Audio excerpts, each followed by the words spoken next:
보겠습니다. 사사기 3장 7절에서 11절입니다. 사사기 3장 7절에서 11절.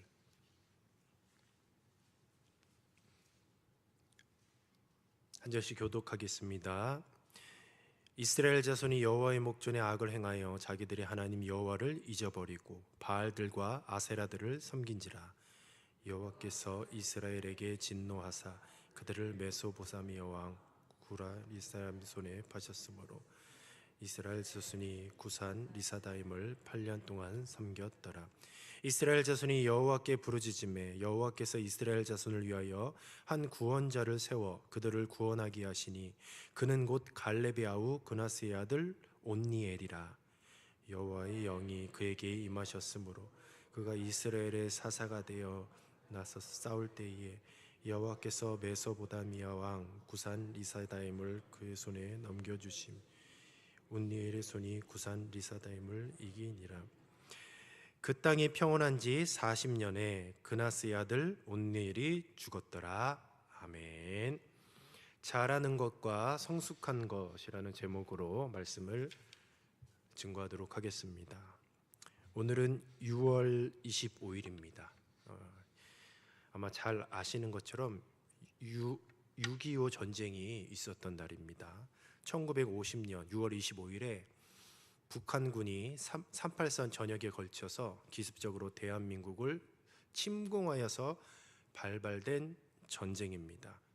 유엔군과 중국 인민지원군 등이 참전하여서 자칫 세계적인 대규모 전쟁으로 비화될 뻔하였으나 1953년 7월 27일 22시에 체결된 한국 군사정전에 관한 협정에 따라서 이 전쟁이 일단락되었습니다. 그래서 우리는 6.25 전쟁 이렇게 얘기하는데 서구권에서는 이 전쟁을 코리안 워 해서 한국 전쟁이라고 그렇게 부르고 있습니다. 우리나라에서 이 6.25라는 것은 굉장히 큰 의미를 갖고 있습니다. 왜냐하면 우리 민족의 굉장히 아픈 그런 순간들이었고 아직까지도 그 상처를 씻지 못하고 있습니다.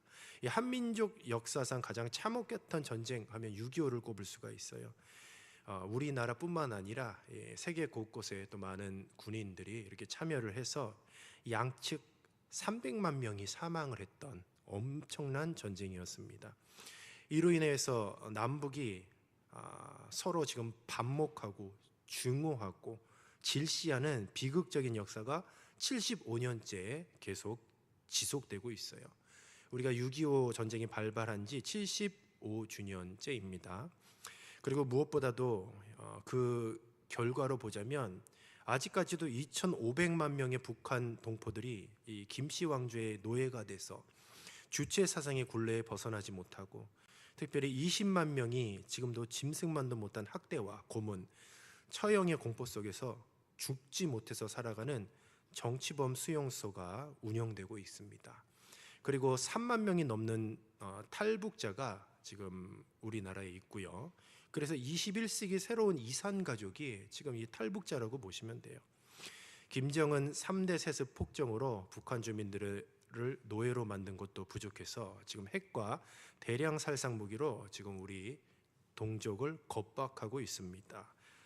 현재 우리 대한민국은 인구 5,100만 명으로서 GDP 12위 그리고 자유민주주의 시장경제의 체제 속에서 굳건히 서 있습니다. 그런데 그 차이, 지금 이 북한과 우리나라의 차이는 경제력으로 보나 군사력으로 보나 엄청난 차이가 있어요. 비교가 되지 않습니다. 그런데 그 차이를 어떻게 설명할 수 있느냐? 단순히 6.25 전쟁에서 이 전쟁이 이건 이긴 것도 아니고 진 것도 아니죠. 지금 휴전 중이기 때문에. 그런데 대한민국은 잘 살아요. 근데 북한은 못 삽니다. 그냥 비참합니다. 죽지 못해서 살고 있어요. 근데 그 차이가 무엇이냐라고 한다면 딱 한 가지로 꼽아서 얘기할 수가 있어요. 바로 대한민국은 하나님을 섬기는 하나님의 백성이 있기 때문입니다. 그래서 하나님이 이 나라에 복을 주셨습니다. 대한민국의 기독교는 2022년 기준으로 1,031만 명, 그러니까 국내 인구의 20%를 차지하고 그리고 모든 종교를 통합해도 그래도 기독교가 제일 많아요. 우리나라의 기독교 인구가, 그러니까 타 어떤 종교 인구보다 기독교 인구가 그래도 제일 많다라는 거죠. 바로 이 차이 때문에 그래도 주님께서 그래도 이만큼 우리나라를 살게 해 주신 것이지, 우리가 잘나서 그런 것도 아니고 우리가 똑똑해서 그런 것도 아닙니다. 다 하나님의 은혜요, 또 하나님의 긍휼하심입니다. 하나님의 백성이 하나님을 잘 섬기면 복을 받고, 또 그렇지 않으면 채찍을 통해, 인생의 채찍을 통해 징계하신다는 것은 성경을 관통하는 큰 맥입니다. 근데 이러한 점이 가장 두드러지게 나타나는 말씀이 바로 오늘 본문 말씀 사사기의 말씀이에요. 사사기는 이스라엘이 왜 형통한 기간을 보냈는가, 그리고 또한 왜 고통스러운 시간을 보냈는지를 분명하게 말해주고 있습니다. 오늘 우리가 3장을 좀 읽었죠. 3장부터 16장까지는 사사들을 치하에 쇠퇴해가는 이스라엘의 불신앙을 기록하고 있어요. 특별히 3장 전체는 남쪽 지역에서 활동한 사사들을 열거하고 있고, 그리고 사사기 4장부터 16장까지는 북쪽 지역에서의 활동한 사사들을 열거하고 있습니다. 사사기를 쭉 보면 시간이나 아니면 역사 순으로 기록된 것이 아니에요. 지역별로 활동한 사사들을 기록하고 있습니다. 그래서 3장에 나오는 사사들 온니엘, 에훗, 삼갈들은 모두 남쪽 지역에서 활동한 사사들이라고 보면 될 것 같습니다. 7절에 보면 이스라엘 자손이 여호와의 목전에 악을 행하여라고 그렇게 말씀하고 있어요. 여기서 이 행하다라는 단어를 주목해 볼 필요가 있어요. 이 행하다라는 것은 창세기 1장 7절의 말씀에 보시면 하나님께서 궁창을 만들다라고 말씀하셨던 바로 그 단어와 동일한 단어인데, 번역을 한쪽은 만들다로 했고 오늘 이 본문 말씀에는 행하다라고 그렇게 했어요. 그러니까 만들다 혹은 창조하다라는 뜻으로 번역할 수도 있다는 것이죠. 근데 이스라엘 자신이 여호와의 목전에 악을 행했다라는 것은 바꿔서 얘기하면 악을 창조했다, 악을 만들었다, 이렇게 해석해도 무방하다는 거죠. 여호와의 목전에서 악을 창조한 그 결과물들이 무엇이냐? 하나님을 잃어버렸고, 그리고 바알과 아세라를 섬긴 것입니다. 가나안 땅에 들어가서 하나님의 백성들은 새로운 것들을 생산하고 새로운 것을 창조해내야 했었어요. 그것이 그들의 사명이었습니다. 가나안 땅의 그 악한 문화, 음란한 문화 속에서 하나님을 섬기는 그런 아름다운 문화들, 하나님의 말씀의 문화들을 새롭게 만들어내고 새롭게 창조해야 되는데, 우상이 가득하고 우상 문화가 가득한 그곳에 가서 오히려 악한 것들을 만들고 여호와 목전에 악을 생산해 냈다라는 것이에요. 그래서 그 결정적인 죄가 무엇이냐? 바로 7절에 보시면 자기들의 하나님 여호와를 잊어버렸다라고 말씀하고 있어요. 이스라엘은 하나님을 잃어버렸습니다. 하나님께서 이스라엘에게 언약을 잊지 말라고 틀림없이 경고를 하셨는데 이스라엘 백성들은 언약을 잃어버리는 행동을 했어요. 여호와를 잃어버렸다라는 것은 바로 애굽에서 이스라엘 백성들을 건져주신 바로 그 여호와 하나님을 잃어버린 것이고, 그것을 더 구체적으로 얘기하면 구원의 은혜를 잃어버렸다라고 그렇게 설명할 수 있습니다. 그리고 여호와를 잃어버리고 더 나아가서는 바알과 아세라를 기억하게 되었어요. 그러니까 이 마음에, 머리에, 생각에 여호와를 잃어버렸더니 다른 것이 스물스물 생각나게 되고 마음속에 가득 차게 되었던 것이죠. 아세라가 누구냐? 바로 우가리 사람들의 여신이고 바알의 배우자로 여겨지는 신이에요. 문제는 이 이스라엘 백성이 이 이방신이 들어오면서 아세라를 여호와 하나님의 배우자로 생각을 하고 있어요. 그리고 여호와께 나아가기 위해서 마치 예수님을 통해서 우리가 나아가듯이 아세라를 통해서 가야 한다라는 일종의 혼합주의가 생기게 되었어요. 당시 이스라엘 백성들은 여호와 하나님을 완전히 버린 것은 아니었습니다. 하나님을 섬겼어요. 바알도 섬겼습니다. 그리고 아세라도 섬겼습니다. 유일하신 하나님 한 분만 섬기지 않고 하나님도 섬기고 다른 신들도 함께 섬기는 것을 하나님이 보실 때는 하나님을 잃어버리는 행위로 간주하셨습니다.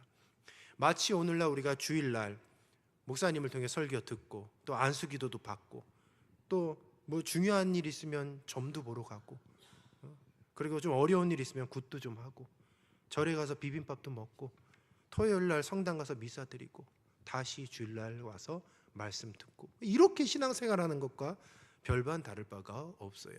교회 아무리 출입하고 예배 잘 드려도 우리가 두 마음을 품는다? 그것은 하나님이 보실 때 하나님을 잃어버린 행위인 것이죠. 온전히 하나님 한 분만 바라봐야 하고 하나님만 예배해야 하는 것이 진정한 신앙 생활이라는 것입니다. 이런 이스라엘 백성에게 바로 8절에 보시면 메소보다미아 왕 구산 리사다임의 손에 파셨다라고 그렇게 말씀하고 있어요. 여호와를 잊었던 이스라엘에게 여호와께서 진노하셨습니다. 그래서 메소보다미아 왕 구산 리사다임의 손에 파셨어요. 이방신의 지배를 받고 고통당하는 것을 바로 리사다임의 손에 파셨다라고 그렇게 표현을 하고 있어요.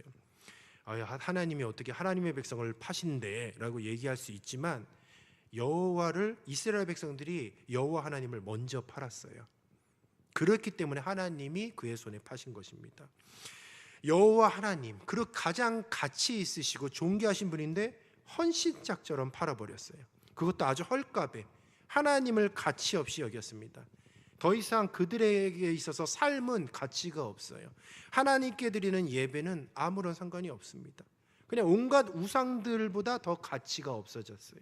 심지어 여가 활동하는 것보다도 더 하나님이 가치가 없습니다. 이런 것들을 볼 때에 우리의 신앙생활도 마찬가지예요. 우리가 얼마나 하나님을 잘 섬기고 하나님을 가치 있게 여기는지요. 그리고 하나님께 드려질 예배에 대하여서도 얼마나 우리가 생명을 다 바쳐 가치 있게 여깁니까? 우리가 지금 우리들의 삶을 돌아볼 때에 우리 취미 생활부터도 예배가 못할 때가 있어요. 뭐 가족 계획이 있고 그리고 뭐 여러 가지 활동이 있고 뭐 상황이 있고 약속이 있으면 뭐 주일 성수 안 해도 되지. 결국 이것이 하나님을 팔아먹는 행위예요. 팔아먹는 행위. 왜냐? 하나님보다 더 가치가 있고 내가 하나님께 만나서 내 영이 살고 그리고 내가 더 믿음으로 성장할 수 있는 하나님과 교제하고 죄로 인하여 막혔던 담들이 허물어지고 다시금 주님과의 관계가 회복되어지는 예배의 시간과 주님과의 그 만남의 시간보다 더 가치 있는 것이 무엇이 있겠습니까? 그럼 바꾸면 안 되는 거죠. 하나님 왜 나를 이렇게 어려운 상황에 놓으셨습니까? 왜 나를 이렇게 어려운 상황 가운데 나를 파셨습니까? 라고 그런 우리가 질문을 하기 전에 과연 나는 하나님을 먼저 팔지는 않았는가? 하나님을 나는 가치 없게 여기지는 않았는가를 우리는 돌아봐야 하는 것이죠. 나는 주님에 대하여 얼마나 많은 가치를 부여하고 살고 있습니까? 또 믿음의 자리와 하나님의 교제의 자리를 얼마나 사모하고 우리는 중요하게 생각하고 있습니까? 나의 영원하신 기업, 생명보다 귀하다고 했어요. 내 생명보다 더 귀한 것이 바로 주님 나에게 맡겨주신 사명이고 또 주님께 드려질 예배고 그리고 우리 신앙 공동체인 줄로 믿습니다. 이제는 더 이상 세상에 하나님을 팔지 마시고 내 신앙을 팔지 마시고 내 인생의 가장 가치를 하나님에게 두시는 저와 여러분이 되시기를 주님의 이름으로 축복합니다. 9절 말씀에 보면 이스라엘 자손이 여호와께 부르짖는다라고 말씀하고 있습니다. 하나님을 팔았기 때문에 하나님은 이방 왕의 손에 그들을 붙이셨어요. 구산 리사다임의 의미가 두 배나 악하다라는 의미입니다. 사악한 왕이죠. 그래서 이스라엘은 8년 동안 두 배나 악하다, 즉 갑절의 고통을 당했습니다. 항상 이제 어려움에 처했을 때 이스라엘 백성들이 하는 행위가 있어요. 부르짖었다. 이 부르짖었다는 표현이 사사기에 13번이나 등장해요. 13번이나 하나님을 배신했다라는 것을 또 암시하고 있는 거죠. 이 부르짖음은 바로 이방인의 압제에 의해서 고통 때문에 부르짖은 것이지 진정한 회개의 부르짖음은 아닙니다. 왜냐하면 그들의 삶, 하나님께서 이방의 압제에서 이스라엘 백성들을 구원해 주셨습니다. 그 후에 그들을 회개하고 다시 고쳐 살아야 되는데 여전히 하나님을 무가치하게 살아요. 그러니까 이 부르짖음은 결국은 고통 때문에 부르짖는 것이죠. 압제에 풀려난 후에 삶을 보면 알 수 있어요. 그런데 놀라운 사실은 하나님은 그 사실을 알매도 불구하고 이스라엘 백성의 부르짖음에 반응하시고 응답하셨다는 사실이에요. 그래서 하나님은 긍휼이 많으신 분입니다. 이것이 하나님의 긍휼이에요. 날마다 하나님을 잊고 살아가고 또 세상의 것을 기억하고 살아가고 있지만 긍휼이 많으신 하나님 아버지께서 저와 여러분을 기억하시고 또 부르짖고 또 우리들의 신음에 반응하고 계신 것이에요. 그래서 주님께서는 알면서도 또 속아주셔요. 또 속아주셔요. 하나님이 할 수 없는 두 가지가 있습니다. 전지전능하시죠. 그러나 할 수 없는 것이 두 가지가 있어요. 첫 번째로 하나님께서는 거짓말을 못하시죠. 두 번째는 저와 여러분을 버리지를 못하시는 줄로 믿습니다. 그래서 또 저와 여러분의 신음과 고통의 부르짖음에 반응하시고 회복시켜 주세요. 알면서도 또 속아주시는 것이죠. 그래서 우리가 꼭 기억해야 돼요. 우리가 죄 가운데 빠졌어도 우리가 부르짖어야 된다는 거죠. 왜냐하면 하나님은 나의 부르짖음을 들으시고 응답해 주시는 분이시기 때문입니다. 혹시 우리가 연약하고 습관적으로 반복적으로 죄를 짓고 우리들의 삶이 변화되지 않는다 하더라도 그것으로 인하여 인생에 우리가 채찍을 받고 또한 징계를 받았다 한다면 부르짖으시기 바랍니다. 사람이라면 포기하겠죠. 근데 우리 주님께서는 저와 여러분을 절대로 결단코 포기하지 아니하셔요. 그리고 다시 한번 기회를 주십니다. 우리가 그 은혜를 깨닫는다면 이 시간 이후로부터 우리가 주님께 부르짖고 또 회복하여서 다시는 똑같은 죄를 반복하지 않기를 소원합니다. 오늘 말씀에 보면 첫 번째 사사 온니엘이 등장을 합니다. 이 온니엘은 굉장히 중요한 사사예요. 왜냐하면 첫 번째 사사이기 때문입니다. 첫 번째 사사가 왜 중요하냐? 바로 첫 번째는 기준이에요. 기준 무조건. 사사기 1장 11절에서 13절을 우리가 한번 같이 읽어보도록 하겠습니다. 시작. 거기서 나아가서 드빌의 주민들을 쳤으니 드빌의 본 이름은 기럇 세벨이라. 갈렙이 말하기를 기럇 세벨을 쳐서 그것을 점령하는 자에게는 내 딸 악사를 아내로 주리라 하였더니 갈렙의 아우 그나스의 아들인 온니엘이 그것을 점령하였으므로 갈렙이 그의 딸 악사를 그에게 아내로 주었더라. 아멘. 온니엘에 대한 소개가 나왔고요. 바로 온니엘은 사사기 1장에 이미 등장했어요. 이 온니엘은 갈렙이 제시한 도전에 응해서 드빌을 정복한 이후에 갈렙의 딸 악사와 결혼을 하게 되는 그런 내용이 나오고 있어요. 한마디로 이 온니엘은 구원자로서 사사로서 자격과 자질을 갖추고 있던 헌신된 사람이라고 그렇게 성경에서 말하고 있는 것입니다. 이런 첫 번째 사사 온니엘이 10절에 보면 여호와의 영이 그에게 임하셨으므로라고 그렇게 말씀하고 있어요. 여호와의 영, 성령이겠죠. 성령이 그에게 임했다라고 말씀했어요. 자, 그렇다면 성령을 받았나? 아니면 성령 충만인가? 우리가 이것을 생각해 볼 필요가 있어요. 하나님의 영은 하나님의 일을 위해 선택하시고 소명을 주신 사람들에게 임합니다. 하나님은 거룩한 인들을 감당할 수 있도록 그들에게 특별한 은사와 능력을 공급해 주시기도 해요. 바로 그 능력을 주시는 것을 하나님의 영이 그에게 임하셨으므로라고 그렇게 표현을 한 것이에요. 사사들에게 이런 표현이 굉장히 빈번하게 등장을 합니다. 기드온이 그랬고요, 입다가 그랬고 삼손도 이런 표현을 통해서 나타나고 있어요. 그런데 하나님의 영이 임하였습니다. 그런데 기드온도 그랬고 입다도 그랬고 삼손도 그랬고 하나님의 영이 임했음에도 불구하고 인간적인 실수를 범해요. 그러니까 완벽하지 않다는 것을 의미하고 있습니다. 기드온은 하나님을 시험하기 위해서 멈춰 섰던 사람이에요. 입다는 자기 딸을 죽음에 이르게 하는 어리석은 서원을 했고, 삼손은 늘 자기 중심적이고 자기 자신을 위해서 선택을 했던 그런 사람입니다. 그런데 온니엘은 하나님의 영이 어떻게 임하여서 어떻게 사역을 감당했는지에 본보기를 보여주고 있어요. 온니엘은 실수했다는 이야기가 나오지 않고 있습니다. 바로 온전한 사사의 모델로서 첫 번째로 제시된 이유가 바로 여기에 있어요. 바로 사사기를 읽는 모든 사람들은 온니엘의 이 패턴을 통해서 다른 사사들을 비교할 수밖에 없어요. 왜냐하면 첫 번째 사사기 때문에. 그래서 사사의 기준이 온니엘이라는 거죠. 우리가 이 말씀을 볼 때 생각할 것이 있어요. 보통 신앙생활하면 사역적으로 굉장히 사역을 잘하는 성도님들이 있어요. 봉사를 잘하는 성도님들이 있어요. 사역적인 모습이 아주 탁월해요. 그런데 그런 사역적으로 아니면 봉사하는 모습이 굉장히 탁월하다고 해서 그 사람의 삶과 인격이 성숙한 것은 아니에요. 여기서 하나님의 영이 임했다라는 것은 그러니까 성령 충만이 아니에요. 전인격적인 변화가 아니라 성화의 성숙한 단계까지 가리키는 것이 아닙니다. 우리가 말씀을 한 구절 한번 찾아보도록 할게요. 출애굽기 35장 34절에서 35절 같이 한번 읽어보도록 하겠습니다. 시작.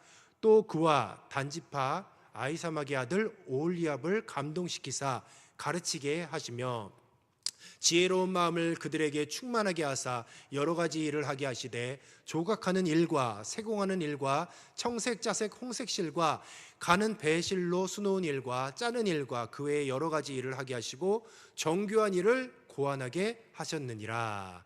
아멘. 바로 이 온니엘에게 여호와의 영이 임했다라는 것이 바로 오홀리압에게 임했던 것과 마찬가지예요. 이 오홀리압이 성막을 만드는 능력을 바로 여호와의 영이 임하여서 그 능력을 받았다라는 거죠. 그래서 사사에게 여호와의 영이 임했다라는 것은 성령 충만을 얘기하는 것보다는 바로 이스라엘을 이방의 압제에서 구원할 군사적인 힘을, 군사적인 능력을 주셨다라는 것을 의미하는 겁니다.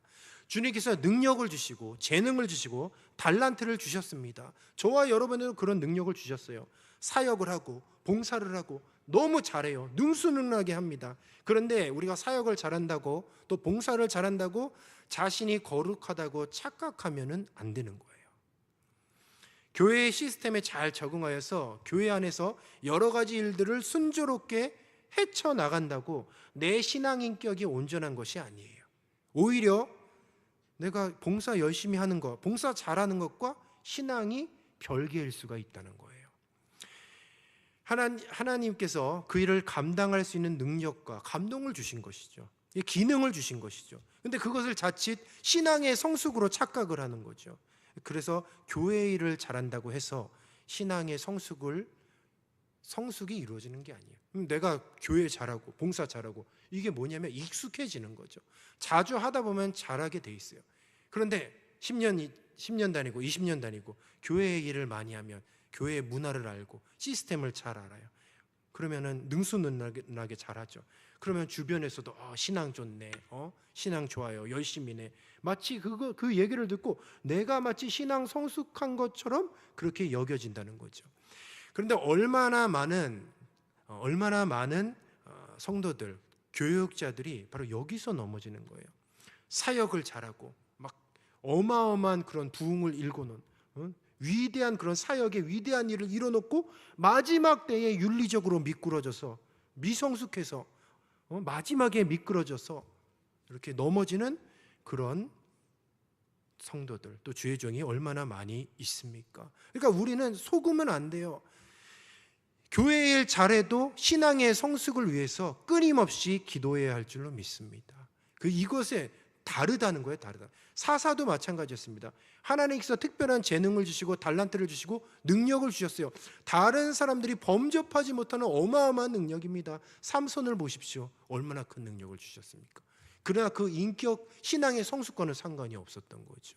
우리는 일 잘하고 봉사 잘하고 뭔가 사역에 커다란 열매를 맺혔다라고 해서 우리 신앙이 성숙된 것은 아니라는 거예요. 그래서 우리의 신앙의 성숙을 위해서 끊임없이 기도해야 되는 거예요. 그래서 늘 성령의 능력을 받았다고 한다면 성령의 충만함도 받아야 할 줄로 믿습니다. 그래서 이 온니엘의 사역은 어땠습니까? 온니엘은 조용한 행동으로 하나님의 백성들에게 조용한 시대를 누리게끔 그렇게 인도를 했어요. 11절에 보면 그 땅에 평온한 지 40년이라고 얘기해요. 40년.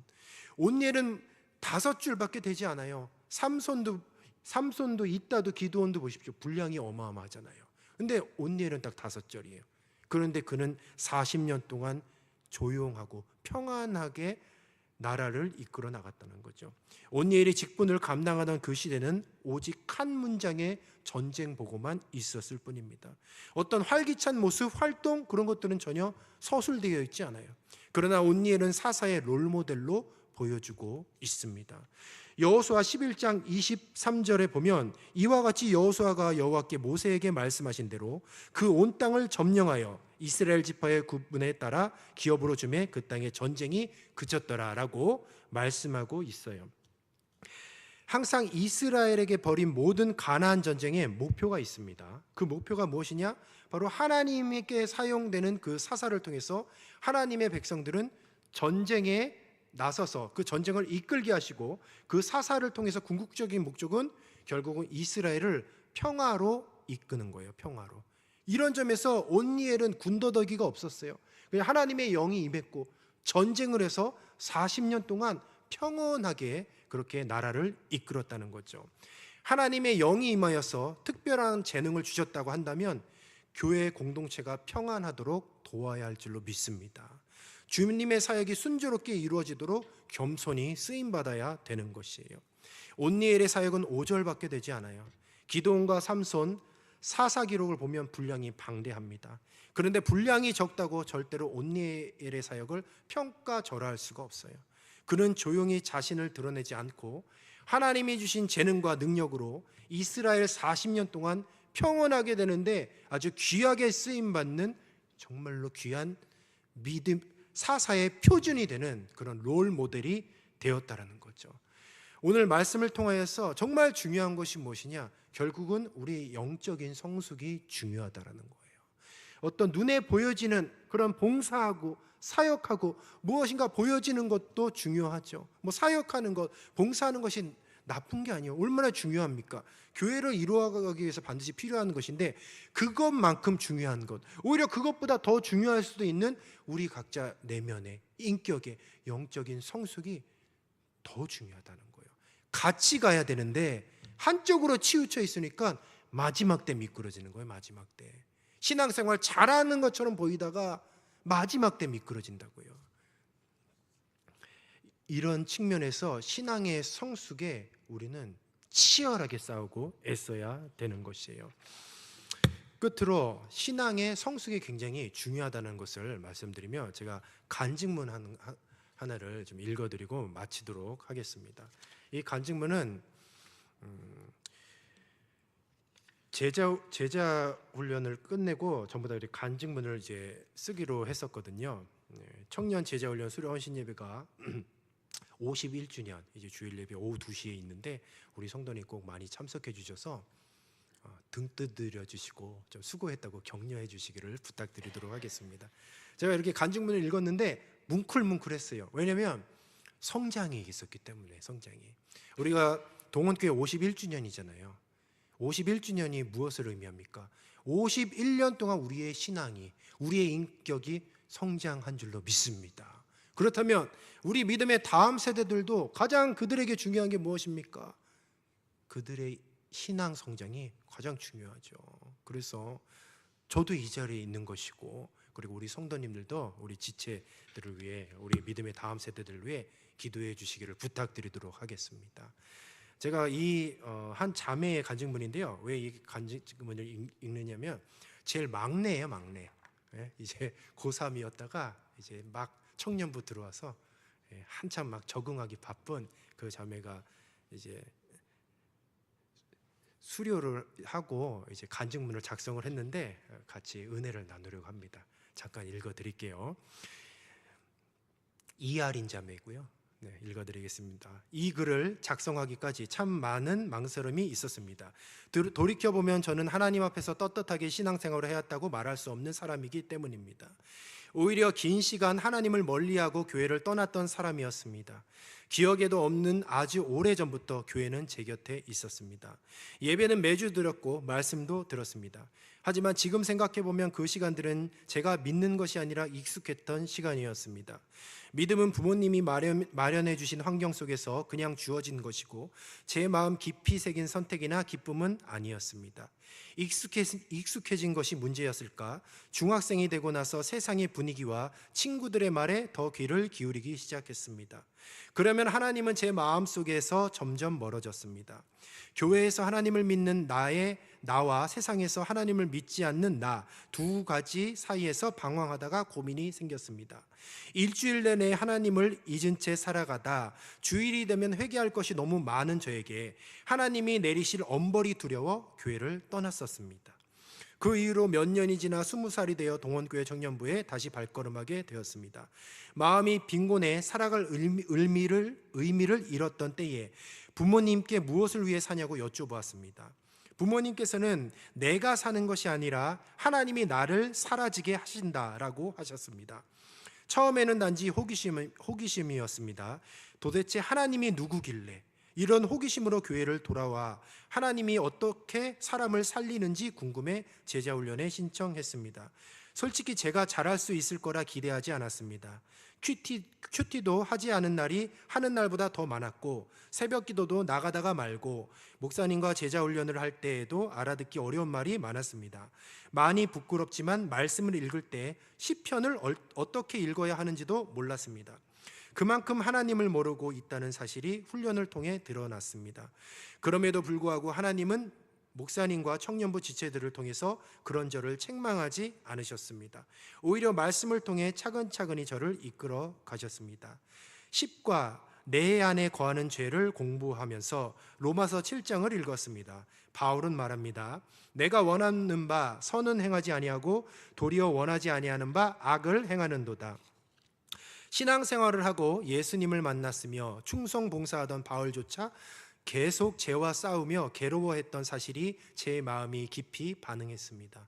교회 안에서는 하나님을 믿는 사람처럼 보이고 싶었지만 삶에서는 죄에 쉽게 무너지는 제 모습이 너무 부끄러웠습니다. 그래서 점점 더 교회를 멀리하게 되었고 믿음이 있다는 말조차 제 안에서는 위선처럼 느껴졌습니다. 그런데 바울은 그 다음 구절에서 이렇게 고백합니다. 우리 주 예수 그리스도로 말미암아 하나님께 감사하리로다. 구원의 길은 예수님 안에 있으며 죄 가운데 있는 우리를 포기하지 아니하시는 하나님이 계시다는 사실, 저는 그 자리에 앉아 확신하게 되었습니다. 하나님은 죄 속에 있는 저를 단 한 번도 놓지 않으셨다는 것을요. 이날 목사님께서 하나님께 쓰임받고 싶어하는 사람들은 감사함이 넘쳐 자신이 스스로 낮아진다고 하셨습니다. 그때 하나님이 나를 살리신다는 말의 의미를 조금 알게 되었습니다. 살아서 무엇을 하느냐보다 살고 있는 지금 이 순간에 하나님께 감사할 수 있다면 그게 살아가는 이유가 될 수 있다는 것을요. 이전에는 감사할 줄 몰랐습니다. 작은 일은 당연하게 여기고 큰 일은 불평했습니다. 그런데 말씀을 배우면서 훈련을 통해 기도하면서 작은 것 하나도 하나님이 주신 것이라는 사실을 알게 되었습니다. 똑같은 하루인데도 내가 살고 있는 이 하루를 하나님께서 주셨다고 생각하니 그 안에서 감사할 이유들이 보이기 시작했습니다. 제자훈련은 저에게 어떤 기술을 가르쳐준 시간이 아니라 신앙의 기초를 쌓는 법, 죄 앞에서 어떻게 무너지지 않을 수 있는지, 하나님이 어떤 분인지를 바로 그것을 삶과 연결해서 배우게 된 시간이었습니다. 지금도 저는 완벽하지 않습니다. 큐티를 많이 빼먹고 기도는 여전히 버벅이고 때로는 믿음이 흔들릴 때도 있습니다. 하지만 이제는 흔들릴 때마다 돌아갈 수 있는 말씀이 생겼고 혼자 쓰러지지 않게 잡아줄 공동체가 있고 무엇보다 나를 살리시는 하나님이 계시다는 걸 압니다. 처음에는 그저 막연한 궁금증으로 시작된 신앙생활이었지만 제자훈련을 통해 그 궁금증을 확신으로, 그 질문은 기도로 바뀌었습니다. 하나님은 내가 이유 없이 살아가는 것이 아니라 그분의 뜻과 은혜 안에서 살려주시는 분이라는 걸 이제야 믿습니다. 아멘이십니까? 말씀을 정리하도록 하겠습니다. 사랑하는 성도 여러분, 우리 신앙생활에서 가장 중요한 것은 신앙 성숙입니다. 신앙의 연수가 가고 우리가 51주년을 맞이한다고 한다면 51주년만큼의 신앙의 성숙이 있었는지를 한번 돌아보는 그런 51주년 귀한 예배의 시간이 되었으면 좋겠습니다. 앞으로 더 나아가서 믿음의 다음 세대가 신앙의 성숙이 있고 성숙한 그리스도인의 모습으로 우리 동원교회를 잘 이끌어 나갈 수 있도록 기도를 부탁드리도록 하겠습니다. 기도하겠습니다. 생명의 주님, 참으로 감사합니다. 우리의 신앙의 연수를 돌아볼 때에 우리는 20년 믿고 30년 믿고 50년 믿었는데 주님께서 우리들에게 많은 봉사를 할 수 있도록 또 많은 사역을 감당할 수 있는 많은 재능과 달란트를 주셨습니다. 또 그것만큼 우리의 신앙이 얼마나 성숙하였는지 오늘의 말씀을 통하여 돌아봅니다. 주님, 성숙되기를 원합니다. 성령으로 충만하기를 원합니다. 우리들의 신앙의 모습이 예수님 닮게 하여 주시고 그리스도의 향기를 나타내게 하옵소서. 신앙의 연수만큼, 그리고 51주년만큼 그만큼의 우리의 신앙의 성숙이 있게 하여 주시고, 연약하고 부족하다면 채워 주셔서 더욱더 성숙된 그리스도인으로서 주님의 몸된 교회를 주님이 오시는 그날까지 든든히 세워나갈 수 있도록 인도하여 주시옵소서. 감사하며 예수님의 이름으로 기도드리옵나이다. 아멘. 하늘에 계신